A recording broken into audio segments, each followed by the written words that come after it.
ప్రణయ ఫలితం 14వ భాగం. గుణసాగర్ పత్రాన్ని పూర్తిగా చదివి గట్టిగా నిట్టూర్చాడు. గుణనిధికి వంశం మీదున్న అభిమానం, గౌరవ మర్యాదల యందున్న మమకారం తెలుసుకుని తల వంచి అతనికి మనస్సులోనే నమస్కరించాడు. పూర్వులకున్న మంత్రశక్తి, తంత్రబలం గురించి ఆశ్చర్యపోయాడు. అతనిక ఆలస్యం చేయకూడదనుకొని వెంటనే తన చేతిలో ఉన్న కత్తిని విరచి బయటకు విసిరేశాడు. మరు నిమిషంలో ఆ ప్రదేశం అంతా నూతన రూపంలో కనిపించసాగింది. అప్పటి వరకు చుట్టూ ఉండే భవనాలు, చీకటి మార్గాలు, పూల తోటలు అన్నీ మాయమైపోయాయి. సింహం ద్వారం బయట ఉన్న ఏనుగులు, వాటి వెనకాల నిలబడి ఉన్న మోహిని కూడా అదృశ్యమైపోయారు. సద్గుణ తంత్రవేత్త అక్కడ జరిగిన మార్పుకు మొదట కొంచెం కలవరపడినా క్రమంగా ధైర్యాన్ని చిక్కబట్టుకుని సంభ్రమాశ్చర్యాలతో చుట్టూ పరికించసాగాడు. అంతలోనే అతనికి ఆచార్య ఆచార్య అని ఎవరో పిలుస్తున్నట్టు వినపడింది. అతను ఆ దశకు చూసేసరికి జితేంద్రుడు, రణధీరు రేవతిని వెంటబెట్టుకుని తొందరగా వస్తున్నారు.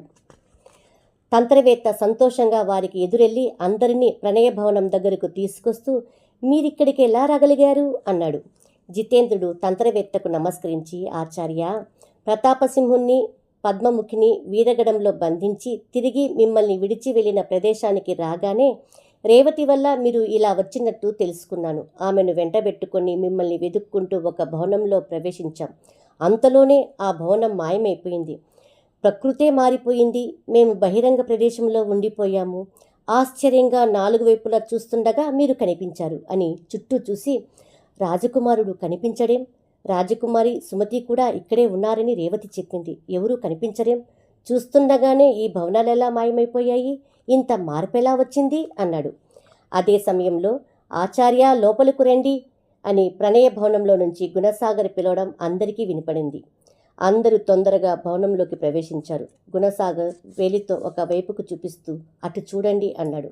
అందరి దృష్టి అటు మళ్ళింది. రాజకుమారి రాగమని సుమతి చెయ్యి పట్టుకొని పరిగెత్తుకుంటూ వచ్చి రాజకుమారిని వక్షానికి అంటుకుపోయింది. సుమతి జితేంద్రుని పక్కకు వచ్చి నిలబడింది. సంతోషంలో సుమతి భుజాలు పట్టుకొని కుదుపుతున్న రేవతిని రణధీర్ తన దగ్గరకు లాక్కున్నాడు. సద్గుణ తంత్రవేత్త ఆనందంగా కళ్యాణ సిద్ధిరస్తు అని వరుసగా 3 జంటలను దీవించాడు. అతడు దీవిస్తున్నంతసేపు పైనుండి రాలుతున్న పుష్పాలు అందరినీ ఆనందాశ్చర్యాలతో ముంచాయి. కొద్ది రోజుల్లో ప్రణయభవనంలోని రత్నరాశులన్నీ సుందరగడ, వీరగడాలు చేర్చబడ్డాయి. విజయ చిహ్నంగా 2 దేశాలు పచ్చని తోరణాలతో అలంకరించబడ్డాయి. అదే సమయంలో గజపతి మహారాజు, కీర్తిసేన మహారాజు ఏకాభిప్రాయంతో ప్రతాపసింహుని విడిచిపెట్టి శాంతికి భంగం లేకుండా రాజ్యాన్ని పాలించు అని హెచ్చరించారు.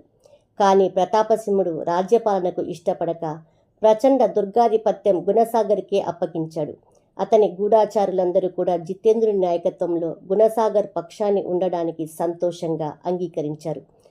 ఒకనాటి సుముహూర్త సమయంలో రాగమణి గుణసాగర్లకు, సుమతి జితేంద్రులకు, రేవతి రణధీరులకు సద్గుణ తంత్రవేత్త పౌరోహిత్యంలో వివాహాలు వైభవోపేతంగా జరిగాయి. ప్రణయ ఫలితం ధారావాహిక నవలను ఆదరించిన శ్రోతలకు నవలానిధి ఛానల్ హృదయపూర్వక ధన్యవాదాలు తెలుపుకుంటుంది. మరిన్ని ఆసక్తికరమైన కథలకు మన ఛానల్ను సబ్స్క్రైబ్ చేసుకోండి. నవలానిధి ప్రణయ ఫలితం ఇంతటితో సమాప్తం.